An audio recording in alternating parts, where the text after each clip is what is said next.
everybody, and welcome to the Modern Fairy Sightings Podcast. And this time I have with me Jessica Mitchell. And Jessica was a previous guest on Darragh Mason's Spirit Box podcast, where you spoke about your encounter with a tall, dark man on Glastonbury Tor. So welcome, Jessica, and really look forward to chatting about your experience and how things have moved for you in the meantime. Well, thank you, Joe. I'm really excited to be here. I'm a big fan of your podcast, and all the guests that you've brought on have just been fascinating. So I'm really honored to be a part of this show. Thank you. Thank you. Yeah, well, thanks very much. And when I heard your encounter was my introduction to Spirit Box, because a friend contacted me and said, oh, you've got to listen to this. And so thank you, because not only did I love your experience and was so intrigued by it, but it brought me to Spirit Box, which, I am a huge fan of Spirit Boxes, as many of us are. And, it's worth pointing out that since you spoke on Spirit Box, Darragh has written his book, The Song of the Dark Man. And so, and your encounter is an important part of that, because I believe your interview is in the book too. Yep. Yeah. And so there are lots of accounts, and in the meantime, people had been contacting me with encounters that had taken place also on Glastonbury Tor. And so we had the episode about the Dark Rider, and a number of other people that I've spoken to that describe a tall, dark man, sometimes dressed as something that looks like a motorbike rider, which you actually mentioned when you spoke to Darragh too, which is interesting.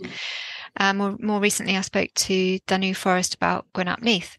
Would you like to just describe what happened that time when you were visiting Glastonbury with your friend? Yes. So in 2011, my friend and I were invited to attend a goddess retreat in Glastonbury that another friend of ours was hosting.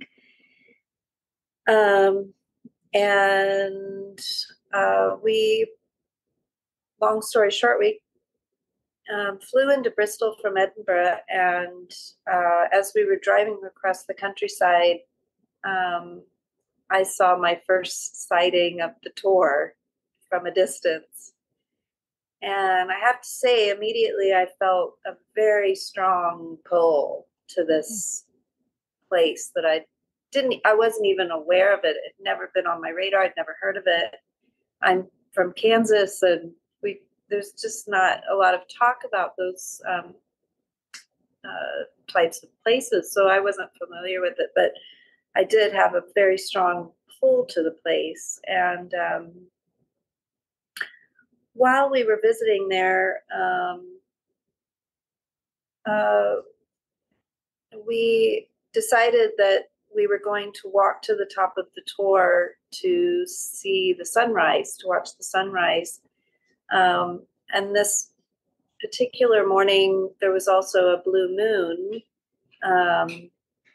So it kind of coordinated with that. But we'd asked somebody in the village if, how long does it take to walk from where we were staying up to the Tor? And they said 3 to 3.5 hours, which at that time, it was actually this time of year. And so we thought, well, if the sun rises at about 6:30 in the morning, we should pretty much plan on leaving our hotel, our accommodation by 3:15 or whatever to get to the top to see the sunrise.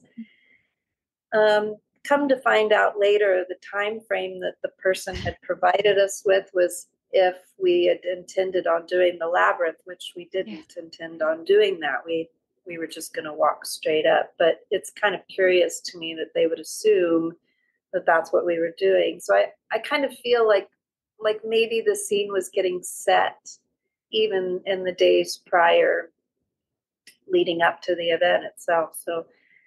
Um, so yeah, we get up on this particular morning, and basically in the middle of the night, my friend and we start preparing ourselves for this walk to the top. And we hadn't been up there yet, so we were completely unfamiliar with what to expect. So we get wildly lost. It's the middle of the night, so it's dark, and we're unfamiliar with our territory, and we end up just wandering around the countryside outside of that area. But eventually make our way. We find our way to the trailhead, and we start making our descent or our ascent up to the top. And it's just funny, Joe.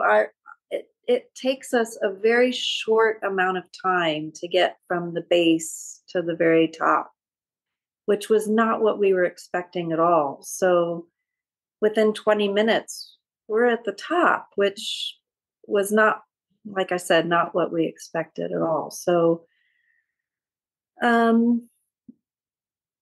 yeah, I guess that would have put us at about 4:15 or 4:30 at the top of the Tor in the morning. And of course, there was nobody around, which is unusual because it's always crawling with people. And it was pitch dark, obviously, and just standing there. In my past accounts, I give a distance of about 50 yards, but that's not actually correct. It was more like 50 feet. I mean, we really just were not that far from the tower at all. But we stopped, and we're just kind of taking in being there. And my friend she says to me, "Isn't it just amazing that that we're here and there's nobody around? Isn't that amazing? We have the whole place to ourselves, basically." And I said, "Yeah, it's amazing." And we're just really taking it in. And I remember as we were walking up the Tor, just how it really felt like we were doing something big. I can't really explain much more about it, but it just felt like we were doing something really important. So as we're acknowledging that we're alone and how amazing it feels to be here, and I begin to see a red light kind of dancing around.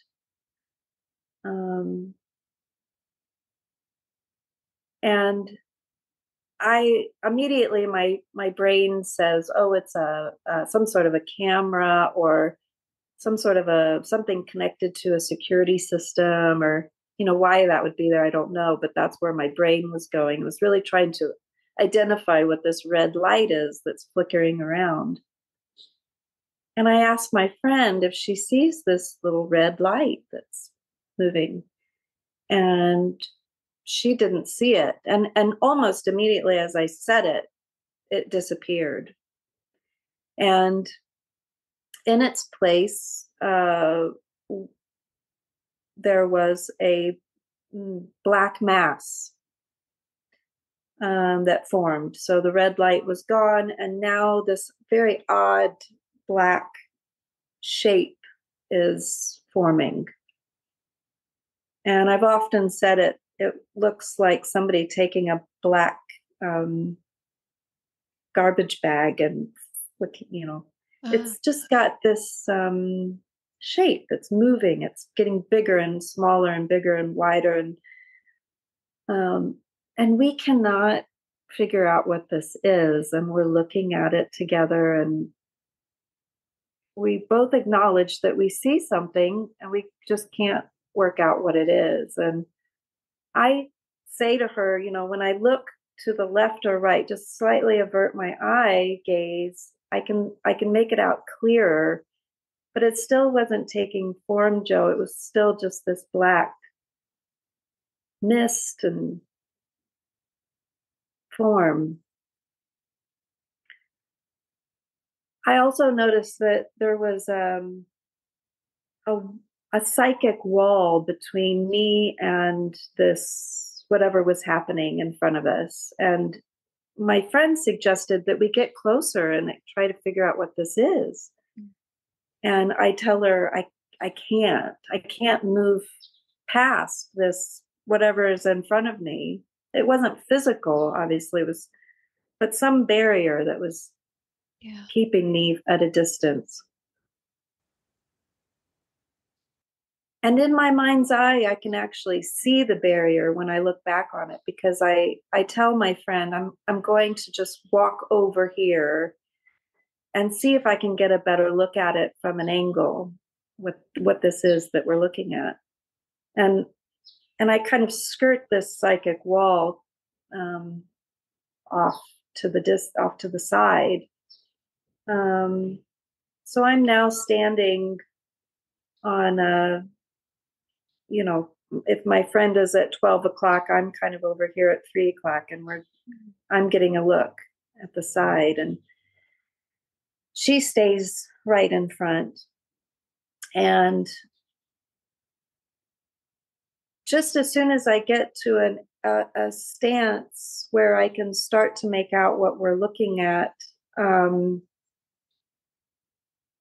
I feel this energy moving underneath my feet, underneath where I'm standing, and it feels like, it just feels like something building, this energy. And at the same moment, I'm looking at the St. Michael's Tower, and I begin to see the profile of a man who's leaning up against the wall, and he's got his arms folded and his leg resting against the back, and he's very relaxed. I can't make out any features whatsoever. He's black, blacker than any black I've ever seen, with a very distinct profile. And I can tell that he has short hair. And it just terrifies me. So I'm taking in this man, and I'm also feeling this rumble of energy under my feet. And I'm just really trying hard to figure out what's going on. While all of this is happening, we hear him gather this energy from below us, and we hear this incredibly loud inhalation.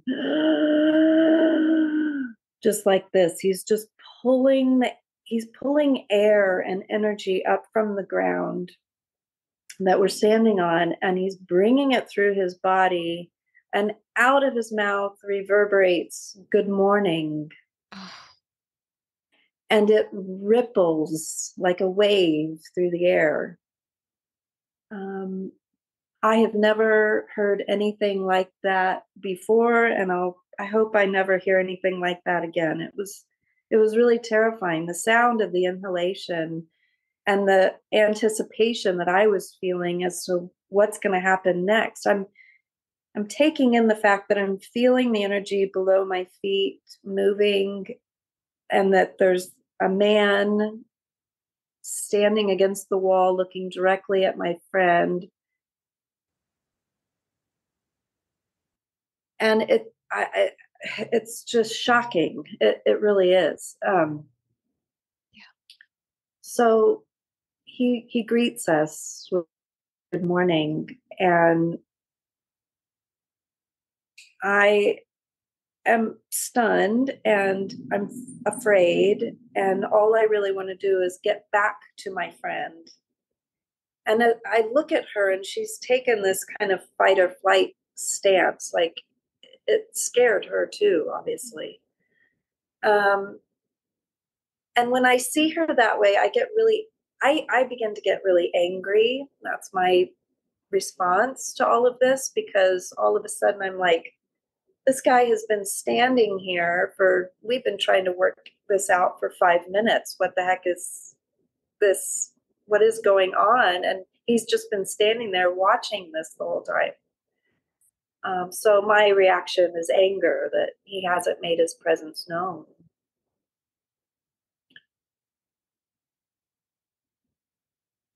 And so I start to make my way back to my friend. And as I do this, he lifts up off the wall and he kind of starts to walk towards my friend. Okay. Maybe just 2 or 3 steps that he comes out and off of the wall. And my friend says, "Oh my God, you scared us to death." And he doesn't respond to this. And he says, "Do you have a cup of tea?" And something about his voice, something about his dialect sounded so familiar to me. And my husband is from Scotland, so he's from Aberdeen. So I've spent enough time in Scotland to recognize different dialects, and his dialect sounded so familiar to me, but I couldn't place it. And for a brief second, I considered asking him where he was from. But something stopped me in my tracks and said very clearly in my mind, do not engage. Do not engage. So I go back to being really angry at this man for not letting us know that he was standing here and kind of being voyeuristic and watching us all of this time in the middle of the night in the dark. I make my way back to my friend and he asks if we have a cup of tea. No. He's visibly disappointed or audibly disappointed that we don't have a cup of tea. And then he asks if we have a cigarette. And I mean, by this time, I'm so angry that this man has the audacity to ask us for a cup of tea and a cigarette, all the while, not making his presence known. I'm so angry about this for some reason. I mean, obviously, I'm just feeling so many different things, I suppose. But no, we do not have tea or a cigarette. And my friend asks him if he's been up here all night. And he said, yes, all night. And I say it's time to go. So we need to go. And my friend is so engaging with him, and I don't understand this in the moment. I don't understand why she's engaging with him so much, because I'm so angry. And I've also been given very clear instructions not to engage, but yet she keeps kind of trying to be nice and engage with him. I say, we need to go. And she looks to him and she said, well, have a nice day.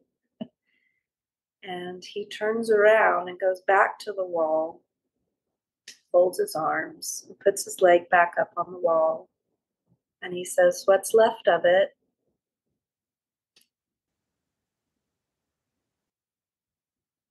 And my friend and I turn, and we're terribly afraid.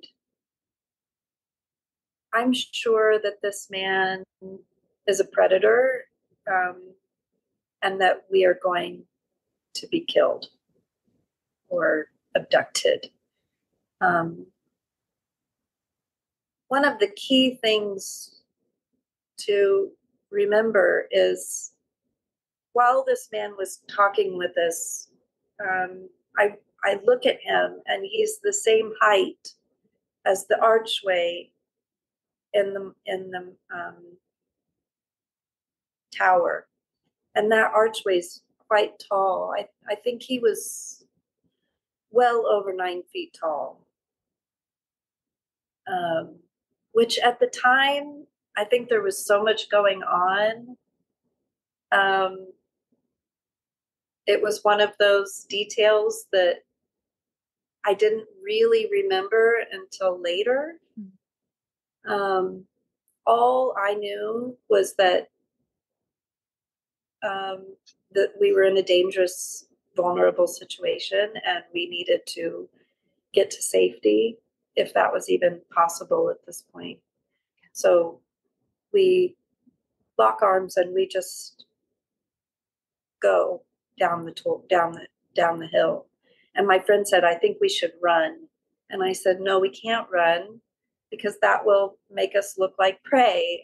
And we're dealing with a predator here. And if we run, we'll look weak and he'll come after us. And I said, we're just going to walk really fast. And in which we did. We just walked as fast as we could down the Tor. And that was it. We spent the rest of the walk home trying to work out what it is that had just happened and how was he so tall and what was he doing there? And it didn't take very long before we started to register that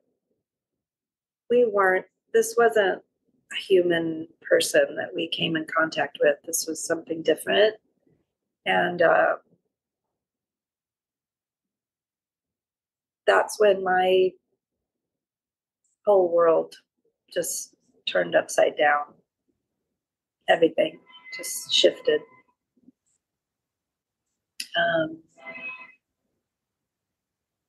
Yeah, that's pretty much it. Thank you. Thank you very much. It's very powerful to hear you talk about it. How does it feel to talk about it, even now? I mean,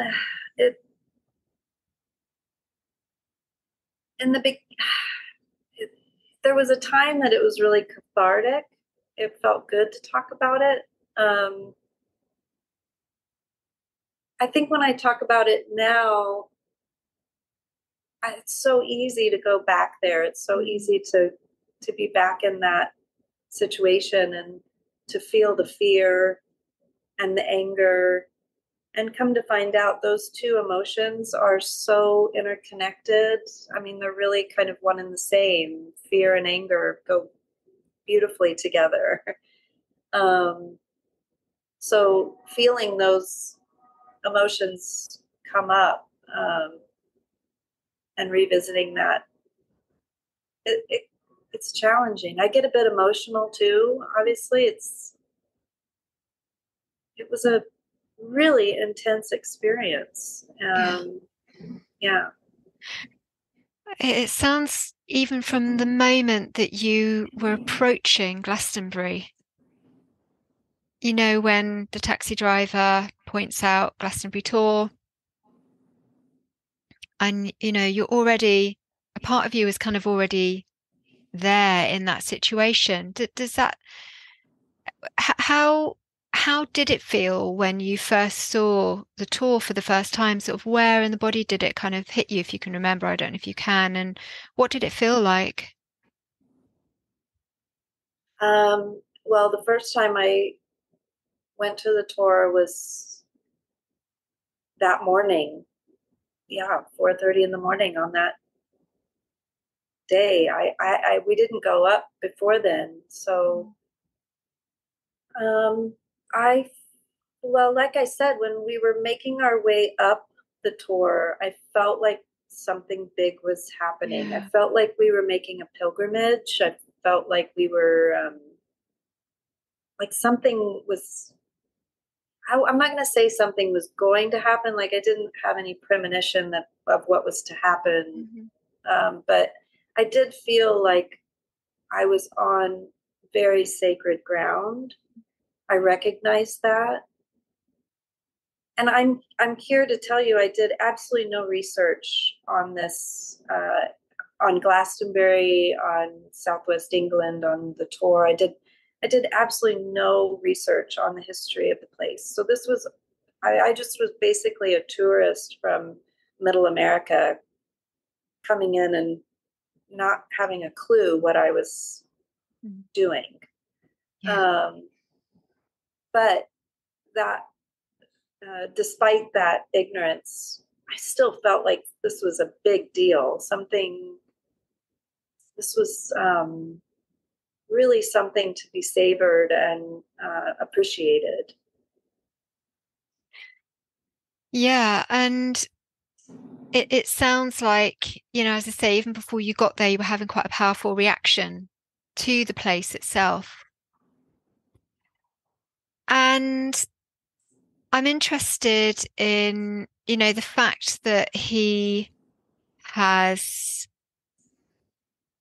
asked you for a cup of tea and a cigarette. I mean, it feels to me that like a little like offerings in some way. I don't know what you think about that, but it's kind of the tobacco is sometimes an offering that people will leave for otherworldly folk, and the tea is a kind of libation of some kind. And I don't know if there's any other way to make sense of the tea, but yeah, he's asking for something. And the way that he kind of draws from the land is quite is quite I was going to say sinister. I mean, it's a shocking thing to witness and to actually to feel that kind of energy being drawn away and being, as he draws it into himself to sort of to speak to you in that way. I can just imagine how, earth shattering that would be to be in that kind of situation. I know that you mentioned at the time, you walked away and you were quite terrified about it. And how have things kind of shifted for you? Because you mentioned that, at that point your life kind of turned upside down. So without going into any kind of personal details that you might not want to talk about here, but how did your life kind of shift after that? In what kind of ways did it shift? Well, I think it was an initiation. I've heard that term used before to describe this experience, and I do feel like that's what happened. And I've said before that I wasn't the same person coming down the tour that I was going up, and that's remained true. Yeah. I began to experience more paranormal experiences after this. Yeah. I've always had experiences since I was little, but these experiences became a little bit more intense. I felt as though I had maybe a different shine that drew certain energies to me, is what it felt like. I had a lot of visitors to my home, which was not something I was accustomed to. Right. So I was experiencing more of that. Uh, Also, like I said earlier, I began to see the world in a different light because it turned everything I knew to be true upside down, which Yeah. is kind of what the dark man does.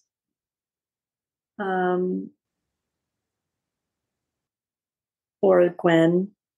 Mm. Yeah. And you're referring to Gwyn Neath there, of course, Yeah. that is said Glastonbury Tor is said to be one of the places that he lives, the king of the fairies. Yeah.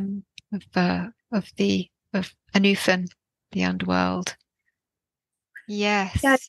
I became a little bit obsessed with him as well for years, trying to work out what it was that we came in contact with, um, who it was. I scoured the internet looking for other stories and came up pretty much empty-handed. So Okay. it wasn't until really listening to your podcast that I started to hear other stories of not necessarily him in particular, but something like him, and maybe him, maybe the dark man. I don't know if these entities are all the same. Yeah, we just don't know, do we? But No. there are similarities, aren't there, in that kind of the sense of initiation, and it's a kind of an invitation to a depth of this universe that we're not in this age anyway, and usually that we're not kind of introduced to, that we're not told about, but maybe we find it by ourselves, and it sounds like you did. And had you always planned to go to Glastonbury before, as part of your tour? Oh, well, yeah, that's where we were staying. Yeah. Um, and the only reason that I agreed to go on this goddess retreat was because my friend was going through a bad breakup and I wanted to just support her, and I thought this would be helpful. Right. So it really wasn't anything that I had ever aspired to or planned on doing. It was very, very serendipitous how it all worked out. How was that goddess retreat after you had met this dark man? Mm. Hmm. Well, it was towards the end actually, but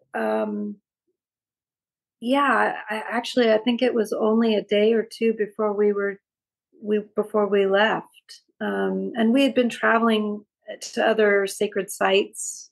So really Glastonbury was just kind of where we would come back to sleep and eat. We did visit the Abbey, but yeah, we had been kind of traveling around all over. We went to Tintagel and all kinds of different places in the area. But uh, yeah, after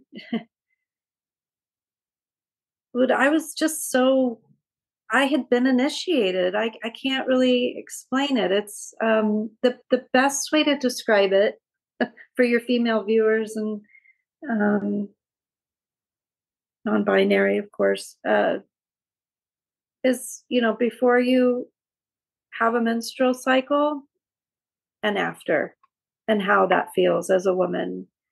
You as a young girl, it's different, and after you have your first period, you feel initiated, you feel change, you feel Yeah. different, you feel something's just different. You can't really put your finger on it, but it's very similar to that. Yes. So it's a kind of, you could describe it as a kind of spiritual rite of passage in some ways. And Yeah. but this is a pretty powerful threshold that you cross. And as you say, you feel like it really kind of changed your life afterwards. So it kind of has these reverberations into the rest of your life. Yeah. Do you feel that it put you on any kind of path afterwards? Was there any sort of Yeah. Yeah, it did. Um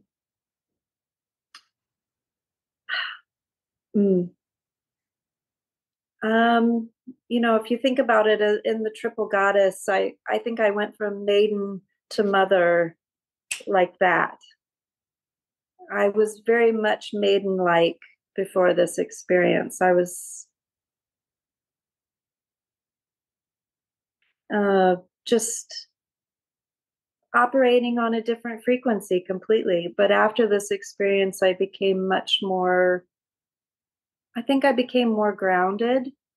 I definitely had a shine that was bringing things to me. Mhm.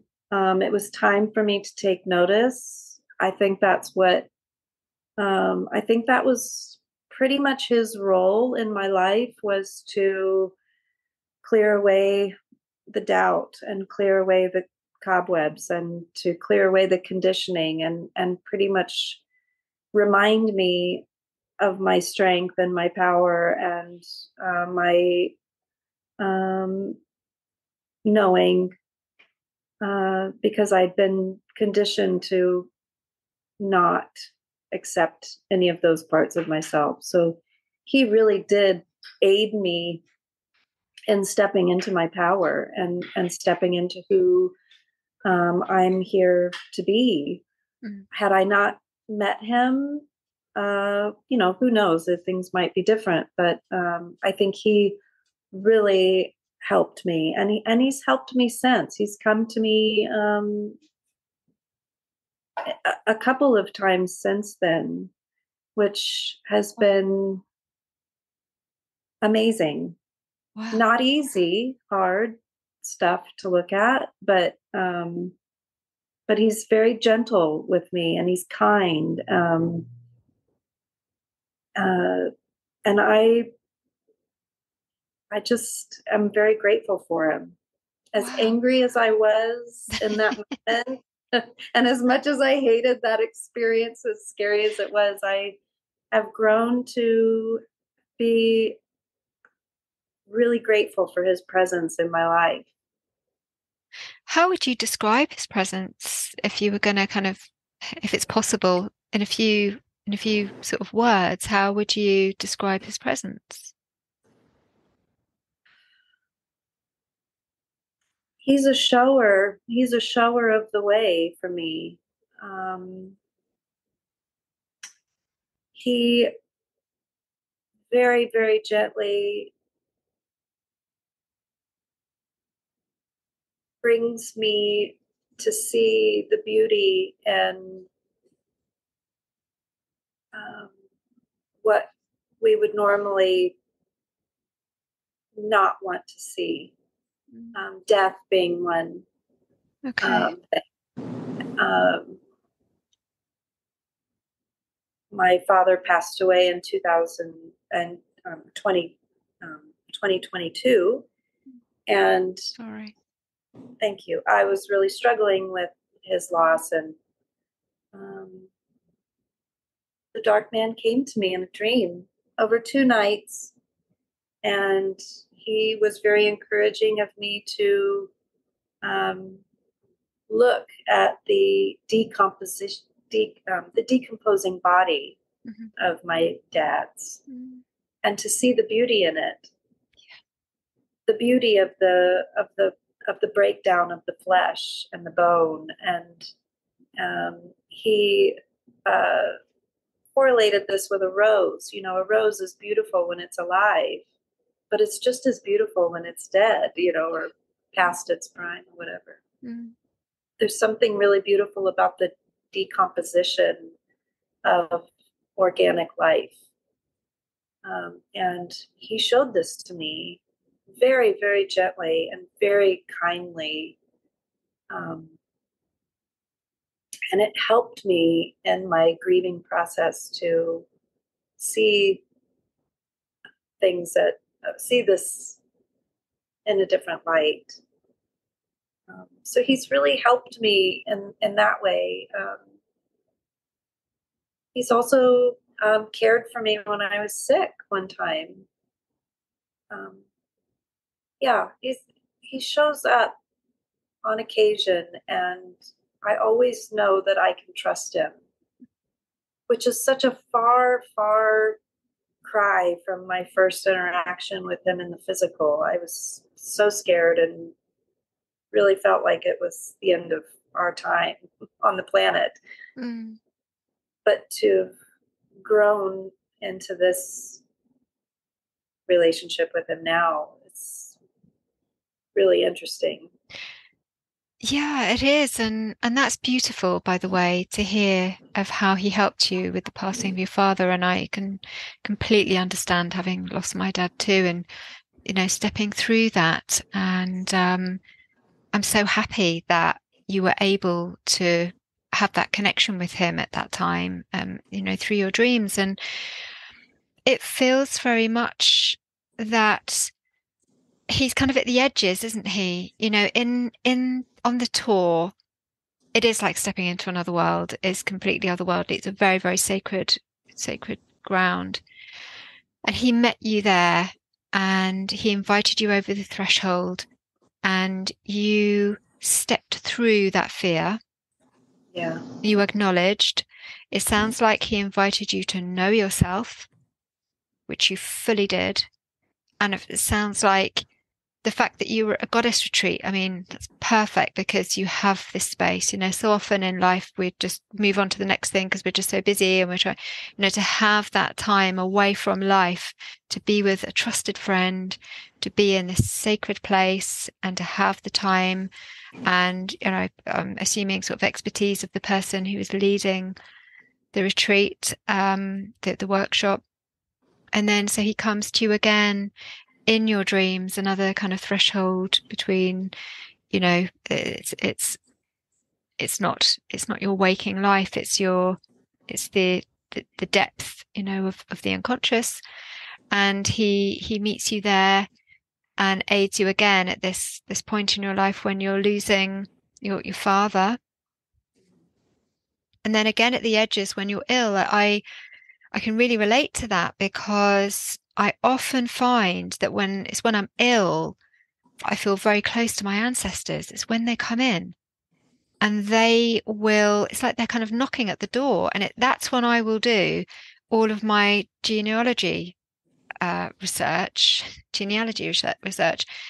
You could argue it's because it's the only time I get, space away from doing all the chores and I'm in bed and, but it's more than that. It's a drive. I'm really driven. I'm driven to seek. I'm driven to, I guess, know myself through the ancestors, and they are there. So something about that. So, yeah, I love the way that it has kind of unfolded, because oftentimes when we first meet the unknown, the unseen, the other world, it is frightening. I mean, the first time for myself when I was kind of stepping into the unknown like that and working with ritual and ceremony, you start to uncover things about the world that you had no idea about, and that can be really scary because it just jolts everything.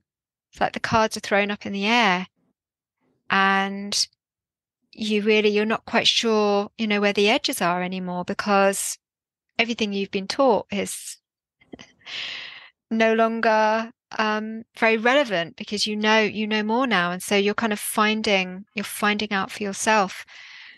And but then over time, if you accept the invitation, this initiation, it just provides such a rich and fulfilling life, one that we don't always happen upon.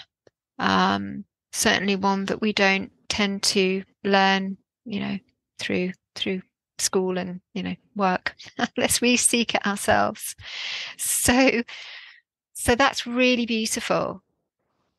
And I feel it's likely that he will be there to encourage, in future situations. And the way that you describe him, it reminds me of the conversation I had with Danu Forrest, who has written, and the way that she was talking about how she speaks with him, and she gets to a point now where he might invite something, and she's kind of bargaining with him.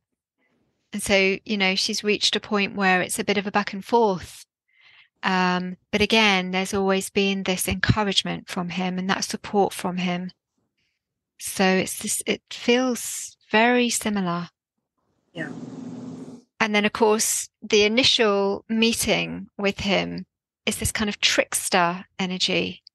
The way that he doesn't quite show himself to begin with, the way that he doesn't respond to your friend, is kind of asking for him to alleviate the fear, and he doesn't. That's quite a big message. It's you that has to then alleviate the fear within yourself. There's something in that. That's really well put. Mm-hmm. Yeah, it's so powerful. And I know you mentioned just before we started to record here that you'd been back several times to see if you could connect with him in that place again. Was there anything that you did to try and kind of enable that in some way, or Well, maybe I that's haven't had, private, but no, it's not. I haven't had the guts to go back up there in the middle of the night again. okay. Maybe if I did, it'd be different. But no, I've not really done anything to coax him out, uh, um, other than just asking for his presence. Um, but I've been disappointed. I think the thing that always comes back, though, is just this real connection to the land and connection to everything when I'm there. And I think that, I suppose if I were to ask him, that's what he would say. Where I find him is in that connection, not so much in the physical. No. So I can find him in the feelings that I get when I'm walking on the land. Yeah.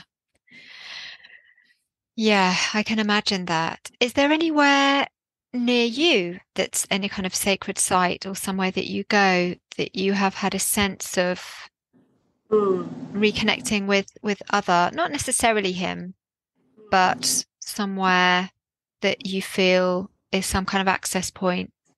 Mm-hmm. Yeah, I find him. I find his energy a lot in cemeteries. I love to visit cemeteries. It's one of my things, and Yeah. I love history and all these things. So yeah, in cemeteries, I feel him. He'll show up a lot as ravens. He shows up as ravens quite often, pretty much anywhere I am. I feel like that's kind of a sign of Yeah. him. Also, railroad tracks. And you've probably heard, I live close to some railroad tracks. And if you listen closely, you might be able to hear the trains passing. So I find him a lot energetically around the railroad tracks. I can't really explain why. That's probably something you would be good at. The railroad, well, yeah, I mean, the railroad tracks come up time and again. Oh, is that right? Oh, very much so. And, people have kind of ghostly sort of phantom sightings around there. There's often, when people have fairy sightings, they're often around rail tracks as well. White ladies and all manner of otherworldly encounters take place around railway tracks. I don't know if it's because there's this kind of energy sort of running through the landscape, but it's even when they're disused railway tracks, it still happens. Yes. So I don't know if it's because, I mean, let's face it, sort of back in the day, there would be a natural way in which a route would run through the country. Often they followed rivers or, there was a kind of a route that would follow the sort of geographical or sort of geological and geographical maybe elements of the landscape. But now we just kind of, especially in modern times anyway, we will just build through the landscape. No matter what's in its way, we'll just kind of build through it. I don't know if it's something to do with that. So it's kind of like an artificial energy running through the landscape. or, as I say, the constant use of it, or something else. But it does come up time and again. That's really So, interesting. I think of yeah, railroad tracks as being kind of a liminal space. yeah, Um, it's and I find that is a comfortable place for him to come. yes. So yeah, that's really interesting. Mm. Yeah. And I like the idea of, the raven Mm. and as I was just saying to you, my friend Adrian Rook, who I spoke to a couple of weeks ago, and I will be releasing my chat. So his surname is Rook, and he also had an experience with Gwyn ap Nuith. So there are quite a number of these encounters building up now, and maybe we'll kind of learn more if other people get in contact too. So it's something that maybe the understanding could grow. It feels like, how do you feel about speaking about him? Do you feel very at ease speaking about him? Do you ever sense that there are times that you shouldn't speak about him? Do you ever get a sense of that? Mm. I don't speak of him very often, Mhm. only to trusted people. Um, you and Darragh, of course. Yeah, it's funny. It is a bit of a pull to get me to really speak about him. It's just private. Yes, Not that I don't mind sharing it, but him and my relationship with him can't really be defined, I don't think, through language. More It's easier for me to talk about him through metaphor, I think, sometimes. mm, Um, but yeah, it's not hard to talk about, but I'm very careful as to who I share my stories about him with. yes, yes. Yeah. And thinking of that, I know from your interview with Darragh that just before you had that encounter, you saw a badger, didn't you? Was it you and your partner saw a Yes. badger? Yes. So I mentioned that we were lost. We spent some time in a residential area Right. and heard some wrestling in the hedge, and out pops this badger, and he stands there and just looks at us, Yeah. and we just kind of stare off with this badger. It was really interesting, and I'd never seen a badger before, so that was fun. I only saw one recently for the first time, and Oh, they're amazing creatures, aren't they? It's quite yes. big. I wasn't expecting it, they're quite big, hefty, muscly creatures, and Yeah, intimidating. yeah. Um, but again, sort of thinking about the sort of the symbol of the badger, and they live underground too, so their connection with the earth, and being black and white, and the sort of the sense of the balance in there too, that you can't just have the kind of day without the night, or the light without the dark. Somehow I feel like that was some sort of introduction in some way, this badger, very strong, powerful beast. And but certainly it seems to have really shaped your life since that time, and you have found great meaning in your interaction with him. So yeah, thank you very much for sharing your your story. And I feel like it will help other people too. I'm sure that there are other people out there that have come into contact with him in some way. And I wonder if even there might be people in Glastonbury that have met him there, but perhaps in other ways too, as we've heard sort of more and more about these dark men and what they bring to our lives. We're told that they're the boogeyman in some way, and that they're affiliated with that dark is somehow affiliated with bad or evil, and so it's kind of cut us off from exploring this. but there is this richness that we can gain from actually interacting where it feels right, of course. Go hurtling into something if you're not feeling it. You have to trust your instinct, of course. I'm wondering also, just before we finish, I wondered how your friend feels about this. That how is it for her? Did she go through the same kind of phases as you did? How does she feel about it now? No, it didn't. So it's funny. So her reaction at the time was very engaging, whereas mine wasn't. I mean, we couldn't Yeah. have been more dualistic. We were the paradox. Yeah. And that seems to be the way that each of us have carried this story too. She doesn't remember the same details that I do, which I think is really interesting. She remembers things,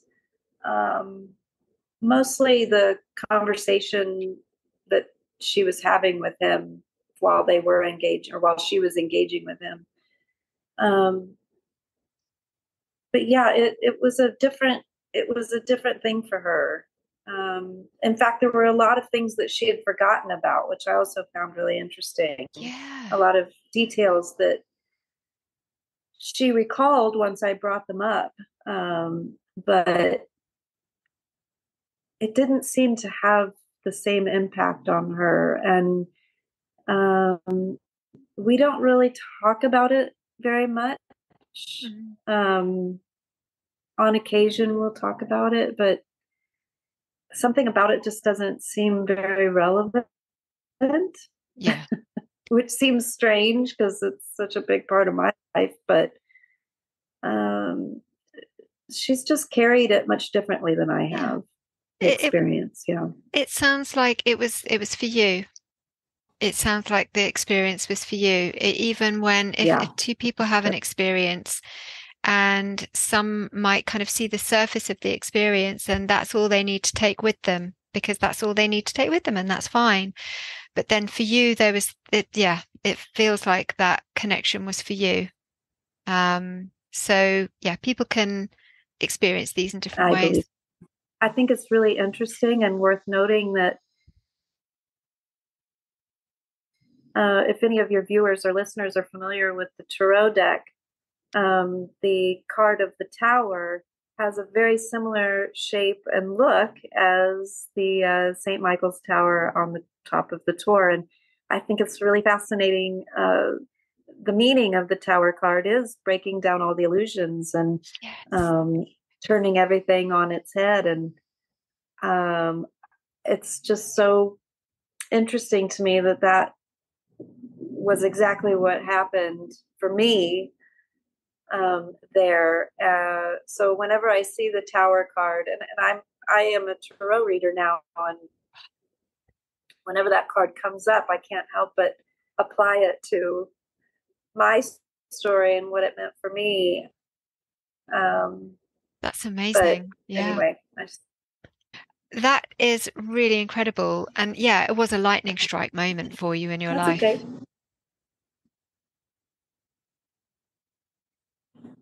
Exactly. Yeah. Yeah. Total, all the illusions just totally wiped away. Yeah. Illusions, conditioning, all the preconceived things I believed. Yeah. And is all in one big lightning strike. Yeah, absolutely. Wow. And is the tarot reading, is that something that you started, after that encounter, that you were kind of led down those sorts of paths? Yeah. Okay.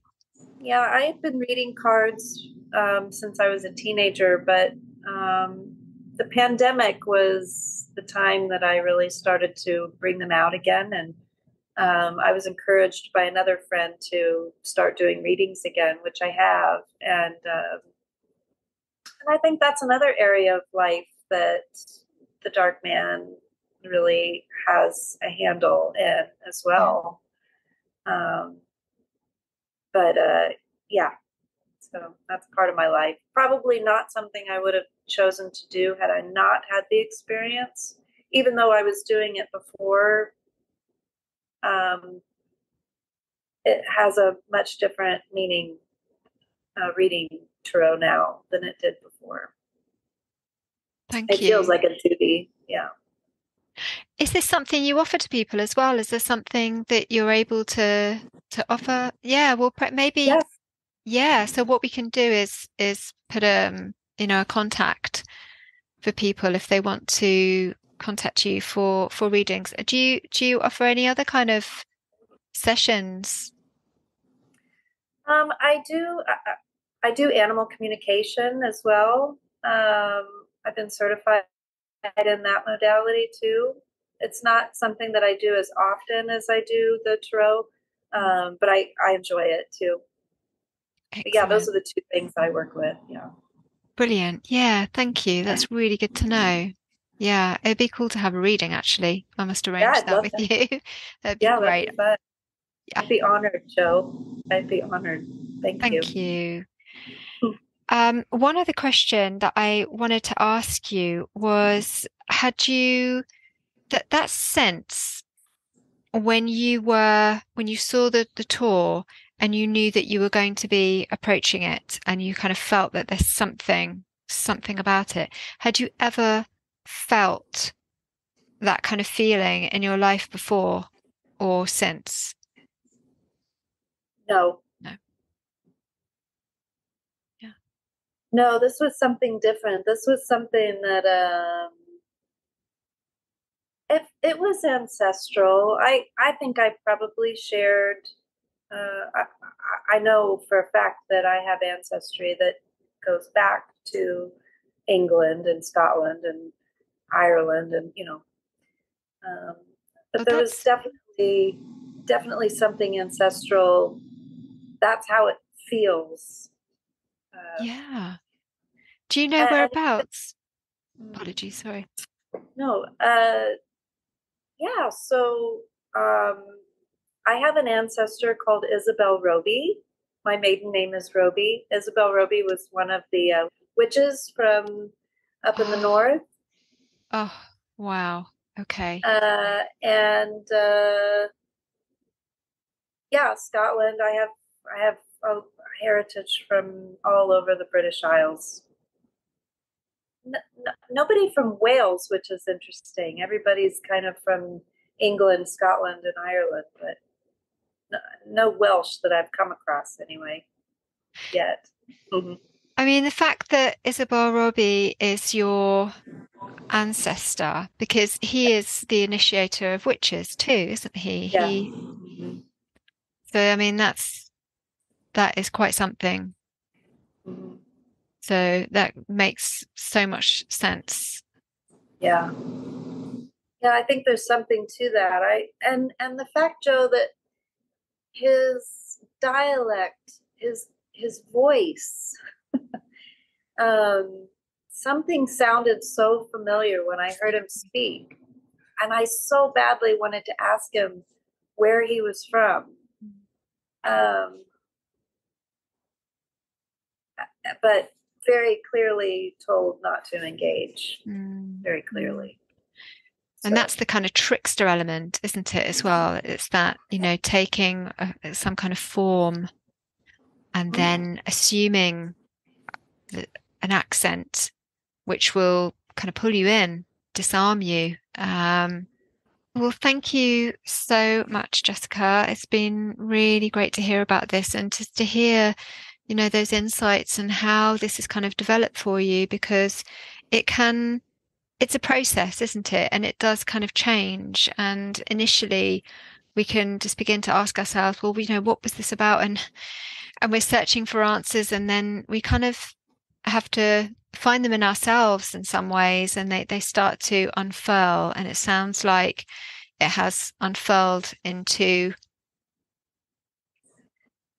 a deep connection with the other world, the unseen, and ancestral connection, which is so, so important and something that we tend to miss in today's society, and it's extremely important. We don't really live where our ancestors lived anymore, or believe the same things as our ancestors did, or have even the same sorts of lives or routines. And so, we're really missing that. It's a big kind of gaping void in our lives. So it's great to hear that this sort of reintroduced you to exploring that and kind of settling into that again, because we need that.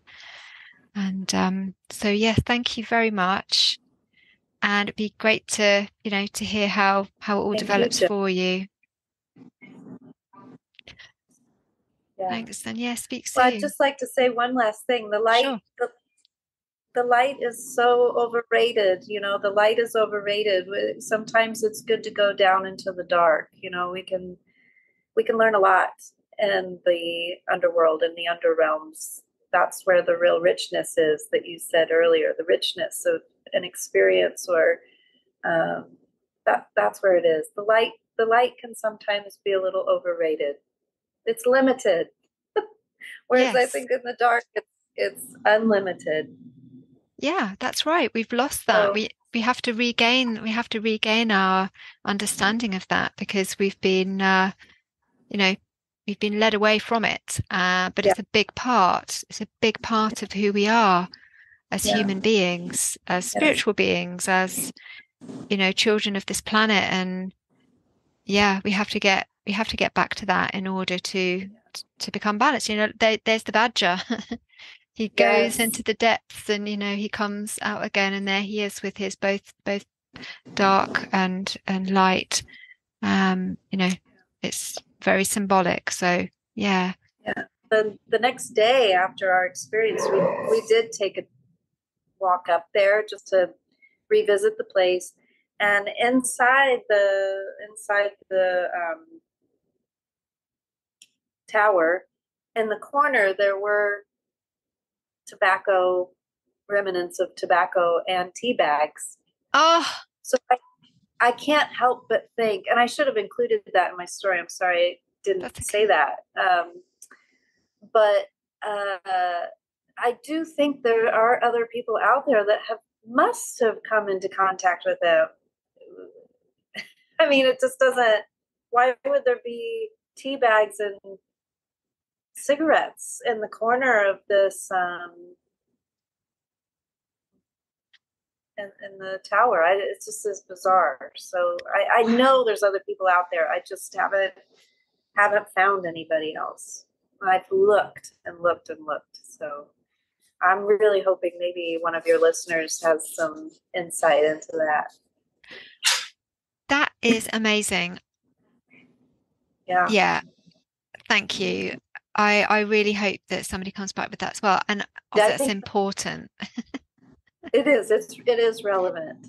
It's always an afterthought. I'm always so consumed with the story itself that I forget that part. But that was really interesting. That is so interesting, because when I was reading it back, so I don't know if I wrote it down here. Um that when about the cup of tea, I was going to ask you if there was something about where you were staying that one of you had mentioned a cup of tea. I just felt like with the tea thing, I was just kind of trying to make sense of that, and whether he was echoing something back to you that had been Mm. said between you or something like that. But that's it. That's it. That there was something there in the tower. That's Yeah. amazing. Okay. Yeah, that is interesting. So you're connecting the tea to maybe before we got up there. Yeah, or something Some that. maybe he'd formed a relationship with somebody else who would always. It was an expectation, and I knew there was a real disappointment in his energy that we didn't have one of these two things.